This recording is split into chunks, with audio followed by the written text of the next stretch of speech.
বন্ধুরা, আমার কবুতরটা মারা গেছে, তাকে মাটি চাপা দিতে এসেছি।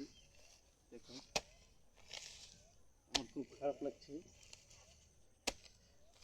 আমার কবুতরটা আজকে মরে গেল, কি কারণে মরল বলতে পারতেছি না। সন্ধ্যা হয়ে গেছে, ঘরে এসে দেখি আমার কবুতরটা মরে পড়ে আছে। দেখুন দেখুন আমার কবুতরটা। সবাই দোয়া করবেন বাকি কবুতরগুলো সুস্থ থাকে। দেখুন দেখুন মাটিতে দিচ্ছি।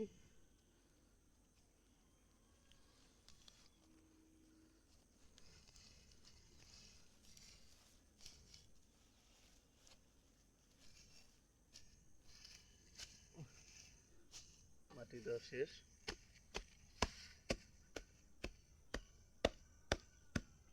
সবাই আমার কবুতরের জন্য দোয়া করবেন, সব কবুতর যেন সুস্থ থাকে ইনশাল্লাহ। সবাই ভালো থাকবেন। ভিডিওটা ভালো লাগলে লাইক, কমেন্ট, শেয়ার করে দিন।